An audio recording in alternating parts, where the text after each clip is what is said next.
Hello all my dear students, a very good morning and welcome back to the class again. तो आज हम लोग attend करने जा रहे हैं एटम्स एंड मॉलिक्यूल्स चैप्टर का अपना सेकंड लेक्चर। लास्ट लेक्चर में हम लोगों ने सुनी एक बहुत प्यारी सी सच्ची कहानी और हमने ये जाना कि एटम क्या होता है और एटम से लोग किस तरह से फेमिलियर हुए। उसके बाद हम सभी ने पढ़ा था लॉज ऑफ केमिकल कॉम्बिनेशन, जिसके अंदर हमने पढ़ा था law of conservation of mass and law of constant proportion. और आज की क्लास में हम लोग डिस्कस करने जा रहे हैं डाल्टन्स एटॉमिक थ्योरी के बारे में। जैसा कि मैंने आपको लास्ट लेक्चर में ही बता दिया था, डाल्टन्स एटॉमिक थ्योरी क्या होती है, डाल्टन्स एटॉमिक थ्योरी कैसे आई और इसके क्या क्या यूजेस वगैरह हैं कि और ये थ्योरी चली या फिर नहीं चली, फेल हो गई, क्या हुआ, इसके साथ में सारी चीज़ें हम लोग आज की क्लास में डिस्कस करेंगे। आज की क्लास फ्रेंड्स बहुत ज़्यादा इम्पॉर्टेंट है। अब फ्रेंड्स इसलिए कह रहा हूँ बिकॉज एक तरीके से मैं आपको फ्रेंड्स की तरह ट्रीट करता हूँ। ओके, तो चलिए डिस्कस करते हैं हम लोग आगे, बिना बकवास किए शुरू करते हैं आज की क्लास को। हेडिंग लिख लेंगे सबसे पहले आप लोग Dalton's atomic theory, Dalton's atomic theory, जिसे इन शॉर्ट हम लोग क्या कहेंगे, डैट। ठीक, अच्छा, आप लोग मूवीज़ वगैरह देखते ही होंगे, तो मूवीज़ वगैरह देखने से पहले देखिए एक जो है छोटा सा आगे डिस्क्लेमर दिखाया जाता है कि इस कहानी का किसी भी पात्र या घटना से संबंध मात्र काल्पनिक है या संयोगवश हो सकता है, फलाना ढिमका, इस तरह का डिस्क्लेमर देखा होगा। डाल्टन्स एटॉमिक थ्योरी देखिए पढ़ाने से पहले ना मैं भी एक छोटा सा डिस्क्लेमर बोल देता हूँ।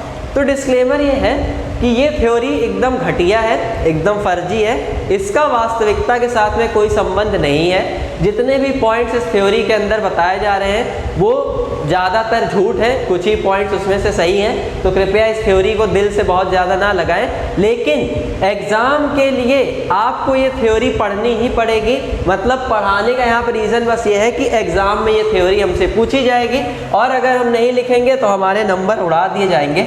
इसी वजह से ये बन जाती है हमारे लिए एक इम्पॉर्टेंट थ्योरी। बात आ गई समझ में? डाल्टन्स एटॉमिक थ्योरी क्या है अब मैं आपको बताता हूँ। पहले उससे आप तो ये जानिए कि नाम से ही क्लियर है कि ये थ्योरी दी किसने, डाल्टन ने। तो डाल्टन यहाँ पर साइंटिस्ट का नाम है जिन्होंने इस थ्योरी को दिया।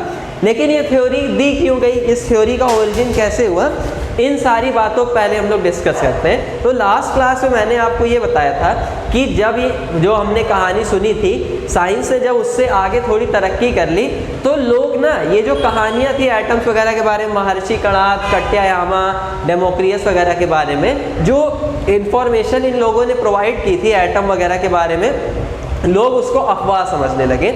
अफवाह समझना मतलब कि लोग उस पर अब जरा विश्वास नहीं करते थे कि एक्चुअल में ऐसा सचमुच में होता है। और लोगों के दिमाग में फिर से यही क्वेश्चंस क्रिएट होना शुरू हो गए कि आखिर ये हमारे आसपास जो भी चीज़ें हैं इनका कंपोजिशन क्या है, जो भी मैटर है हमारे आसपास, जो भी पदार्थ है हमारे आसपास, वो जो है किन चीज़ों से मिलकर बना है। इस फेवर में कई सारे साइंटिस्ट ने कदम अपना आगे बढ़ाया, कई स्टेप्स उन्होंने उठाए और केमिकल एक्सपेरिमेंट्स वगैरह करके ही उन्होंने वो लॉज ऑफ केमिकल कॉम्बिनेशन वगैरह दिए थे जो हमने कहाँ पढ़े, अपनी लास्ट क्लास में। Law of conservation of mass, law of constant proportion, ये लोगों ने दिया। लोगों मतलब साइंटिस्ट ने ये सारे लॉ बता दिए, लेकिन कोई भी ऐसी थ्योरी नहीं थी ना जो इन लॉज को प्रूव कर सके कि हाँ भाई ये लॉ सचमुच में एग्जिस्ट करते हैं या फिर इनकी एग्जिस्टेंस सच में है। मीन्स प्रैक्टिकल प्रूफ तो था मेरे पास, प्रैक्टिकल हम करते थे तो देखते थे भाई मेरा लॉ फॉलो हो रहा है। प्रैक्टिकल करने का मतलब है कि मान लीजिए कि मैंने ए लिया 10 ग्राम, बी लिया 10 ग्राम, दोनों रिएक्ट करके सी बना रहे हैं 20 ग्राम, तो प्रैक्टिकली तो ये बात सच थी। लेकिन थ्योरेटिकल वे में, मीन्स थ्योरेटिकली अगर हम समझना चाहें इस चीज़ को, तो इसको एक्सप्लेन करने के लिए हमारे पास कोई थ्योरी नहीं थी। तब भाई साहब डाल्टन जी आगे आए और इन्होंने बोला कि मैं एक्सप्लेन करूंगा इन दोनों लॉज को थ्योरेटिकली। ठीक, इन्होंने भी सेम रिसर्च उठाई, महर्षि कणाद हो गए, डेमोक्रियस वगैरह हो गए इन्हीं की, और उसको अपना बताते हुए लोगों के सामने चिपका दिया अगेन एक फंडा। और लोगों ने इनकी बात पे यकीन भी कर लिया, भाई क्यों ना करें, बिकॉज ये जो ठहरे ये साइंटिस्ट थी। बात आ गई ना समझ में? अब इनकी थ्योरी क्या थी, डाल्टन्स एटॉमिक थ्योरी। इस थ्योरी में भी वही बातें कही गई जो महर्षि कणाद वगैरह ने कही थी, लेकिन थोड़ी सी मॉडिफाइड फॉर्म में। डाल्टन ने मेन मोटिव वही रखा, डाल्टन्स एटॉमिक थ्योरी ये कहती है, अब मैं आपको मेन थ्योरी बताने जा रहा हूँ। डाल्टन्स एटॉमिक थ्योरी कहती है कि हमारे आसपास जो भी मैटर प्रेजेंट है ये सब मिलकर बना है एक स्मॉल इंडिविजुअल पार्टिकल जिसका नाम है एटम। यही एटम वर्ड इन्होंने यूज़ किया इस पार्टिकल को नाम देने के लिए। बात आई समझ में?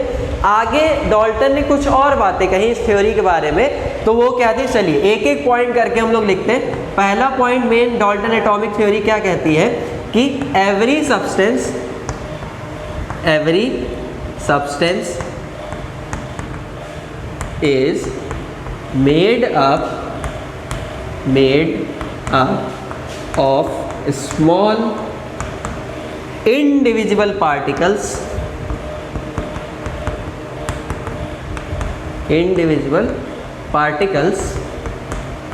called atoms। बात आई समझ में? मेन पॉइंट यही है डाल्टन एटॉमिक थ्योरी का। अब अगर हम इस थ्योरी के मेन पॉइंट्स मतलब आगे और ये थ्योरी क्या कहती है इस चीज़ को देखना चाहें तो समझेंगे। Every substance is made up of small individual particles called atoms. Means हमारे आसपास जो भी चीज़ें हैं वो छोटे छोटे इंडिविजुअल पार्टिकल से बनी है, जिसे हम क्या कहते हैं, एटम कहते हैं। सेम महर्षि कणाद वाली बात। अब यहाँ से ना ये थ्योरी हमें एक आइडिया प्रोवाइड करती है एटम को समझने के लिए। हम ये कह सकते हैं ना कि जिस तरह से हमारी जो बॉडी है, ह्यूमन बॉडी, इसका सबसे छोटा यूनिट है सेल। सेल से मिलके हमारे टिश्यूज बनते हैं, टिश्यूज से मिलके ऑर्गन, ऑर्गन से पूरा ऑर्गन सिस्टम, और पूरे ऑर्गन सिस्टम से मिलके बनती है हमारी बॉडी। इसी तरह से जो एटम है वो एटम किसी भी मैटर को बनाने के लिए बेसिक यूनिट है। एटम होता है, एटम मिलते हैं तो मॉलिक्यूल्स बनते हैं, मॉलिक्यूल मिलते हैं तो पूरा का पूरा मैटर फिर कंस्ट्रक्ट हो जाता है। बात आई समझ में? तो यहाँ से आप एक चीज़ तो समझ गए कि एटम होता क्या है, मीन्स डाल्टन एटॉमिक थ्योरी की भावना क्या है, भावनात्मक रूप से ये क्या कहना चाहते थे दिल से, ये तो आप समझ गए। अब देखिए और इन्होंने क्या क्या कहा थ्योरी के बारे में, अपनी डाल्टन एटॉमिक थ्योरी में एटम के बारे में। भाई साहब ने ये कहा कि हम एटम को, मैं रिक्वेस्ट आप लोग से ये करूँगा कि आप लोग अपनी कॉपीज़ भी लेकर बैठिए साथ में, और जो भी पॉइंट्स मैं आपको बता रहा हूँ उसे अपनी लैंग्वेजेस में नोट करते जाइए। बिकॉज लिख कर अगर मैं आपको यहाँ बताऊँगा तो एक तो आपका टाइम भी ज़्यादा वेस्ट होगा और बात वही बनेगी। ठीक है, तो कॉपी आप लोग लेके बैठ जाइए। सेकेंड पॉइंट ये कहती है डाल्टन एटॉमिक थ्योरी कि एटम को ना तो मैं क्रिएट कर सकता हूँ और ना ही एटम को मैं डिस्ट्रॉय कर सकता हूँ। ठीक है, सिर्फ किसी केमिकल रिएक्शन के दौरान मैटर को एक फॉर्म से दूसरे फॉर्म में कन्वर्ट कर सकता हूँ। बात आई समझ में? ये स्टेटमेंट देखिए किसको प्रूव करता है, law of conservation of mass को। लॉ ऑफ कंजर्वेशन ऑफ मास क्या कहता था कि mass can neither be created nor be destroyed, only can be converted from one form to another. अब मास मीन्स मैटर, मैटर किससे मिलके बना, एटम से। तो जब आप एटम को ही डिस्ट्रॉय नहीं कर सकते, मीन्स जो मैटर की बेसिक यूनिट है आप उसको ही डिस्ट्रॉय नहीं कर सकते, तो मैटर को तो आप डिस्ट्रॉय कर ही नहीं सकते, मास को डिस्ट्रॉय कर ही नहीं सकते। बात आ गई ना समझ में? तो यहाँ पर एक पॉइंट तो प्रूव हो जाता है। तो मीन्स अगर इस पॉइंट को आपको लिखना है ना तो आप कैसे लिख सकते हैं कि atom can neither be created nor be destroyed, only can be converted from one form to another during a chemical process. बात आ गई समझ में? खत्म। यहाँ से ये पॉइंट भी एंड हो जाता है, एक पॉइंट डाल्टन एटॉमिक थ्योरी का। आगे भाई साहब ने कुछ और अच्छी अच्छी बातें कही। डाल्टन जी ने ये कहा अपनी डाल्टन एटॉमिक थ्योरी में आगे कि एटम जो होते हैं डिफरेंट एलिमेंट्स के, वो डिफरेंट होते हैं और उनकी केमिकल प्रॉपर्टीज़ भी डिफरेंट होती हैं। बात आई समझ में? मतलब ये तो इनकी बात एकदम सही है, क्योंकि हम जानते हैं कि भाई डिफरेंट एलिमेंट्स के एटम डिफरेंट होते हैं और उनकी केमिकल प्रॉपर्टीज़ भी डिफरेंट होती हैं, एकदम सही बात है। आगे इन्होंने लेकिन एक गलती क्या कर दी, इन्होंने ये बोल दिया ना कि सेम एलिमेंट के जो एटम्स होते हैं ना वो सारे एक जैसे होते हैं। मतलब अगर कोई एक एलिमेंट की अगर मैं बात करूं, सपोज करिए सोडियम का है, तो सोडियम के जितने भी एलिमेंट्स होंगे ना वो सारे कैसे होंगे, एक जैसे होंगे, आइडेंटिकल होंगे, और उनके एटॉमिक मासेस वगैरह भी सब कुछ सेम होंगे और उनकी केमिकल प्रॉपर्टीज़ भी सेम होंगी।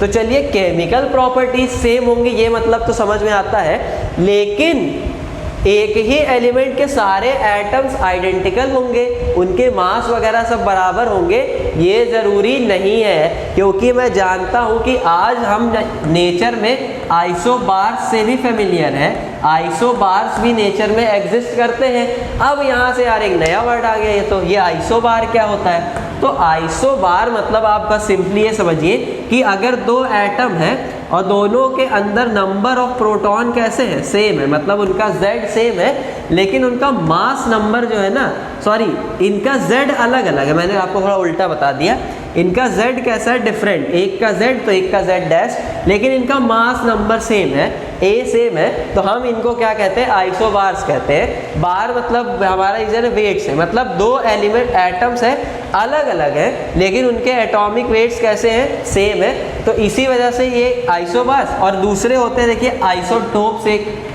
आइसोटोप्स, आइसोटोप्स क्या होते हैं, जैसे दो एटम्स हैं तो इनका एटॉमिक नंबर सेम हो, लेकिन इनका A यानी मास नंबर कैसा हो, अलग, एक का A तो दूसरे का A डैश, लेकिन दोनों का एटॉमिक नंबर Z।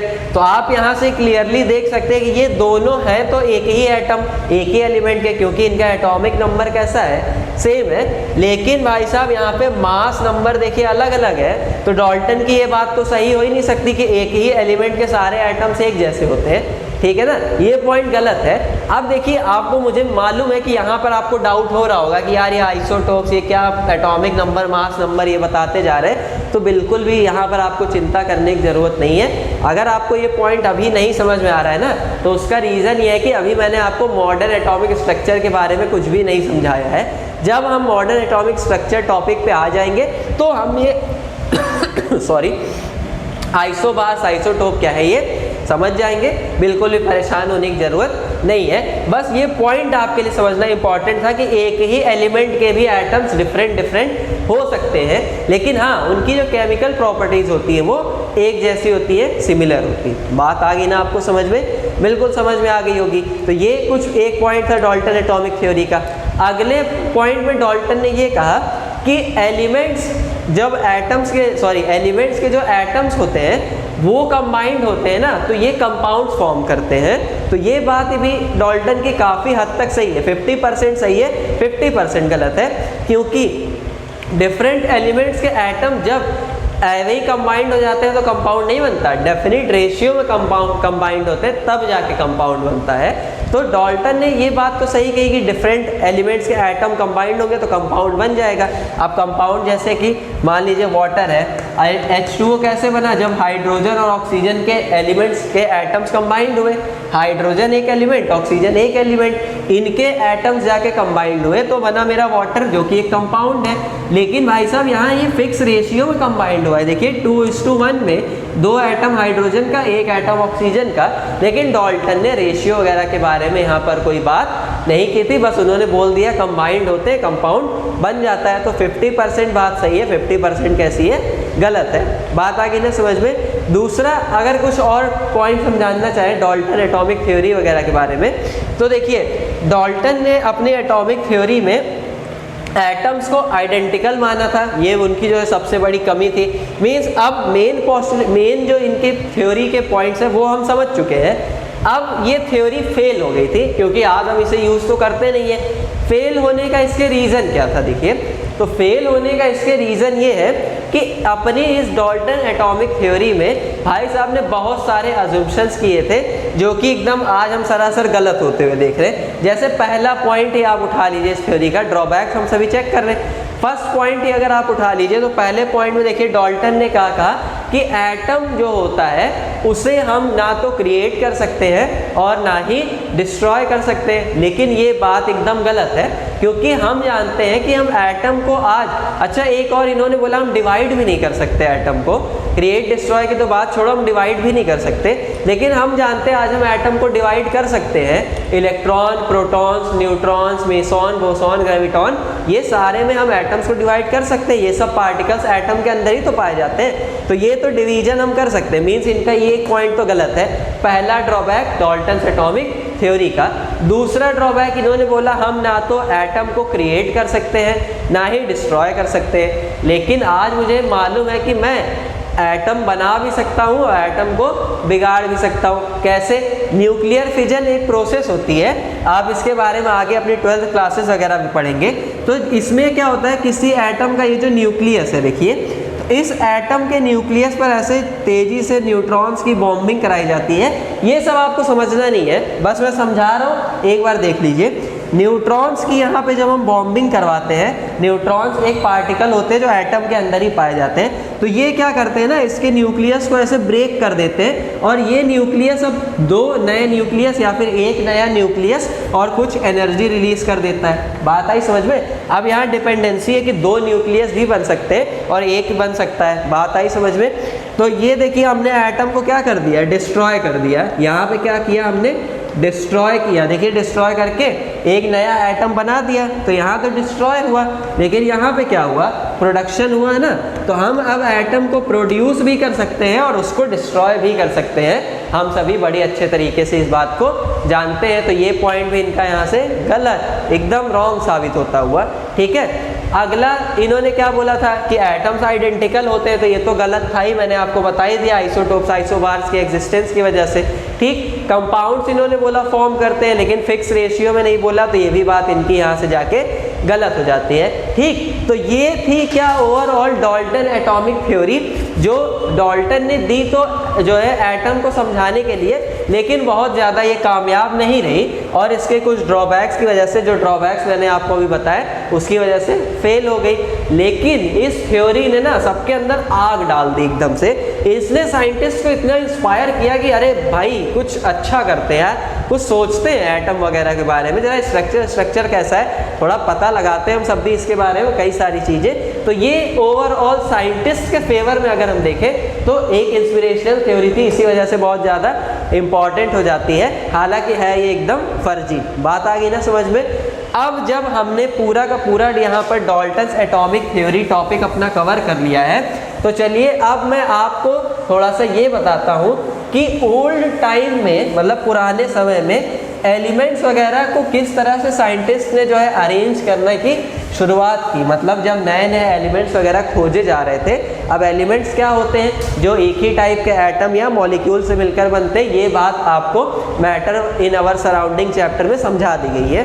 ठीक, शुरुआत में अर्लियर टाइम में देखिए जब एलिमेंट्स वगैरह खोजे जा रहे थे, तो साइंटिस्ट ने के सामने समस्या ये थी ना कि ये एलिमेंट्स जो खोज रही है, हम ही तो केवल जानेंगे नहीं इसके बारे में, इसके बारे में हमें लोगों को भी बताना है। तो लोगों को बताया कैसे जाए, मीन्स हम कैसे याद रखेंगे कि कौन सा एलिमेंट कौन सा है वगैरह वगैरह। तो इसके लिए ना अब लोगों ने जुगाड़ निकालना शुरू किया। तो यहाँ पर हम किसके बारे में बात करेंगे, बेसिकली कोई बात नहीं, उस चौक का मन नहीं था कि उस लिखा जाए उससे बोर्ड पे, दूसरी चौक हम यूज़ करते हैं। सिंबल्स ऑफ एलिमेंट्स के बारे में, सिंबल्स ऑफ एलिमेंट्स के बारे में पहले तो मैं ये आपको बता देता हूँ। अब देखिए जब नए नए एलिमेंट्स दुनिया भर में डिस्कवर किए जा रहे थे, साइंस की काफ़ी अच्छी खासी तरक्की हो गई थी।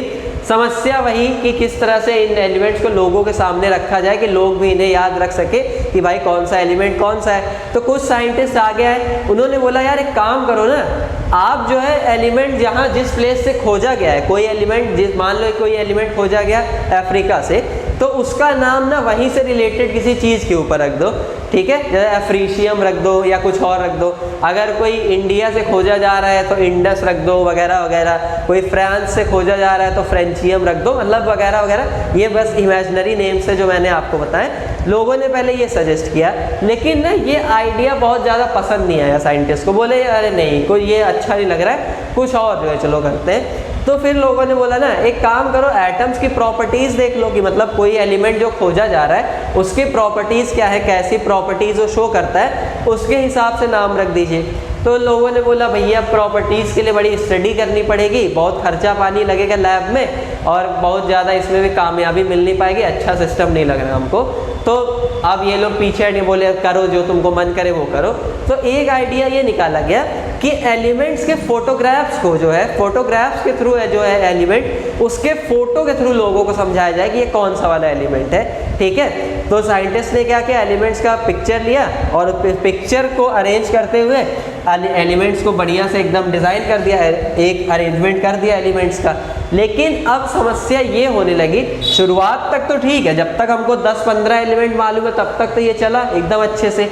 लेकिन अब बाद में दिक्कत ये होने लगी, जब एलिमेंट्स का नंबर बढ़ गया ना तो फोटोग्राफ्स में भी कंफ्यूजन, क्योंकि कई एलिमेंट्स एक ही जैसे दिखते थे तो पहचानना मुश्किल कि भाई कौन सा वाला कौन सा है। तो यहाँ से ये आइडिया भी क्या होने लगा, ड्रॉप होने लगा।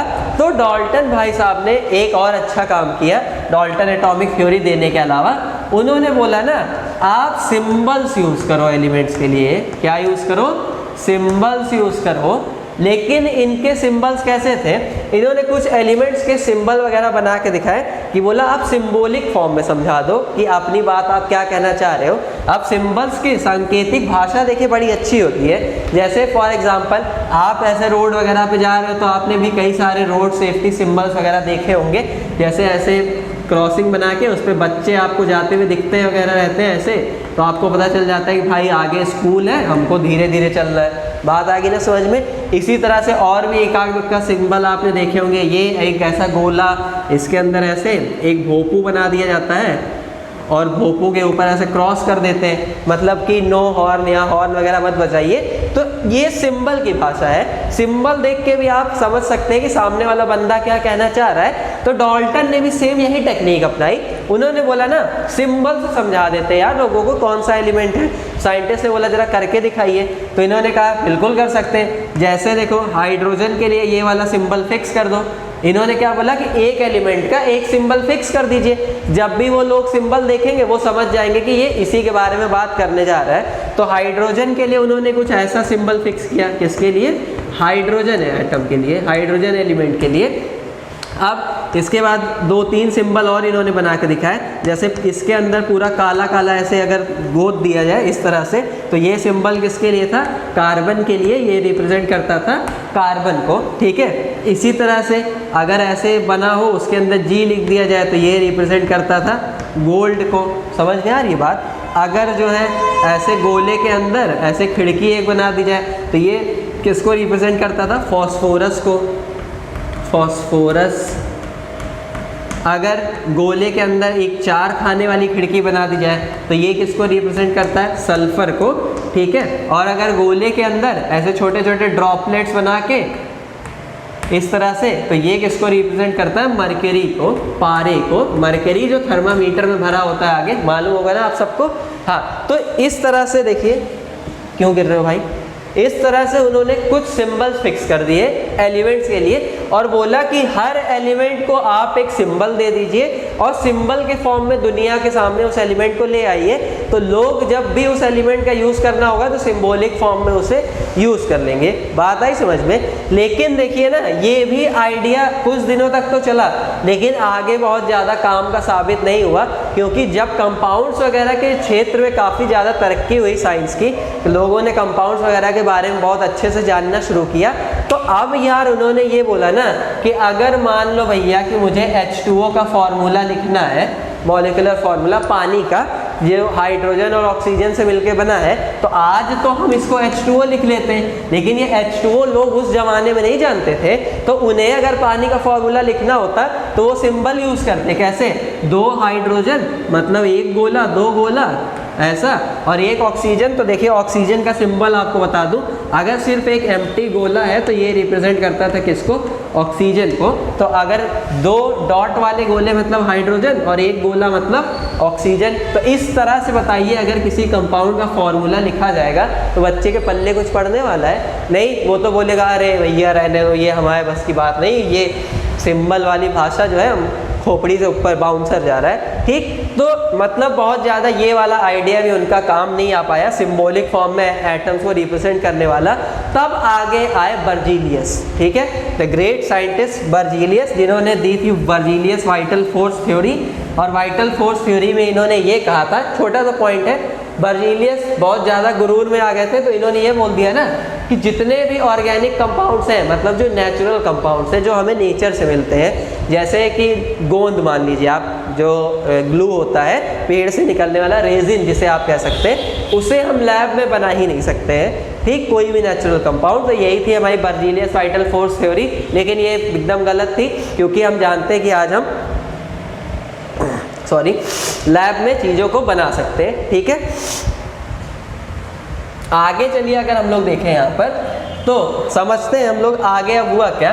तो बर्जीलियस आए, एक साइंटिस्ट, इन्होंने बोला कि भैया ये सब आप लोग छोड़ो और एक काम करो, जो भी एटम का नेम है, जैसे मान लीजिए कोई एटम है जिसका नाम एलिमेंट है जिसका नाम क्या है सोडियम, तो बस करो ये कि अरे यार मैं आपको गलत एग्जाम्पल ही देने जा रहा हूँ, गलत इसलिए क्यों अभी बताता हूँ। जैसे मान लीजिए कि कोई एलिमेंट है, जैसे सपोज करिए हाइड्रोजन है, ठीक है, तो हाइड्रोजन है अगर हमारे पास, तो बर्जीलियस ने बोला ना एलिमेंट जो नाम है उसी नाम में से एक दो अक्षर निकाल लो, उसी के नाम पे पूरे एलिमेंट का सिंबल बना दीजिए। तो जैसे अगर हमें हाइड्रोजन का सिंबल बनाना हो तो हम क्या करें, H। इन्होंने भी बात की किसके सिंबल वाली की, लेकिन इनके सिंबल ना डाल्टन के वो पिक्चर सिंबल से थोड़े हटके थे, ठीक। अब जैसे अगर हमें हाइड्रोजन का सिंबल लिखना होता है तो आज हम हाइड्रोजन को किससे रिप्रेजेंट करते हैं, H से। अगर हमें कार्बन लिखना होता है, देखिए यहाँ पर, तो हम कार्बन को किससे रिप्रेजेंट करते हैं, कार्बन हम लोग रिप्रेजेंट करते हैं किससे, C से खाली। अब देखिए अगर मुझे क्लोरीन लिखना है, अब यहाँ पर देखिए समस्या, तो अगर हमें क्लोरीन लिखना पड़ा तो देखिए कार्बन भी C से स्टार्ट होता है, क्लोरीन भी C से। अगर मैं क्लोरीन के लिए भी C ही लिखूंगा तब तो जो है बड़ी दुर्घटना, क्यों, क्योंकि कार्बन लिखा है कि क्लोरीन, ये तो मुझे समझ में नहीं आएगा।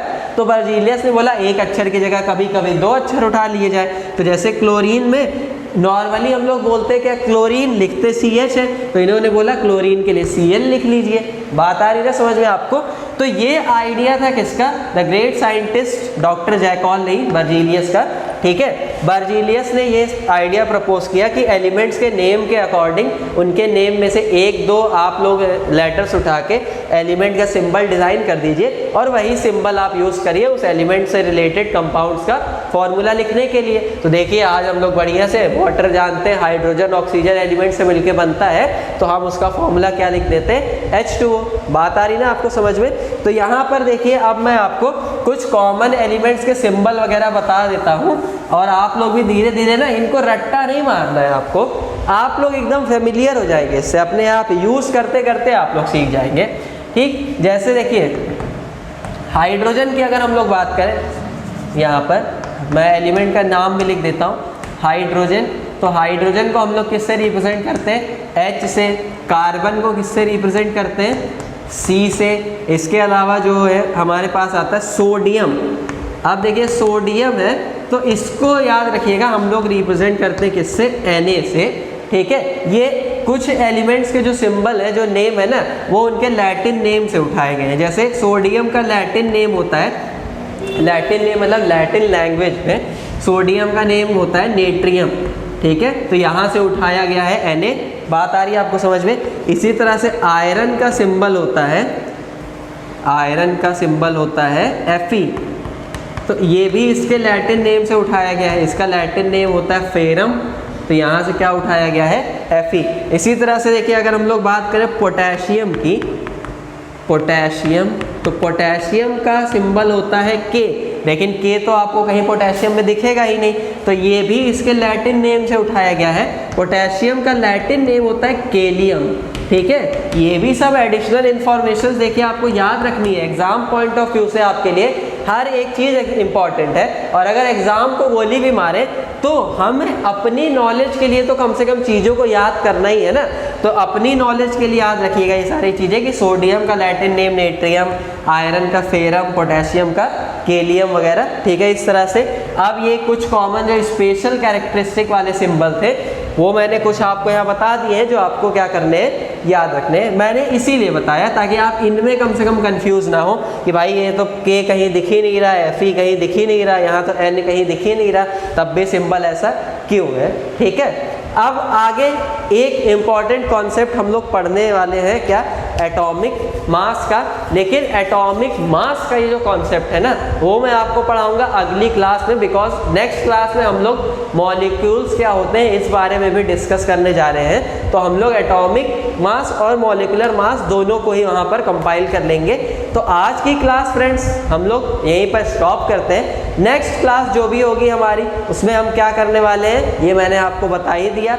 रिक्वेस्ट बस आपसे इतनी है कि वीडियो को लाइक करना है आपको, और जितना मैंने आज पढ़ाया है और पिछले लेक्चर में पढ़ाया है सब कुछ रिवाइज करते चलना है, कुछ भी स्किप नहीं करना है, ठीक है। कोरोना से भी आपको बच के रहना है, हाथों को सैनिटाइज करते रहना है। मिलते हैं हम लोग अपनी अगली वीडियो में, टिल देन बाय।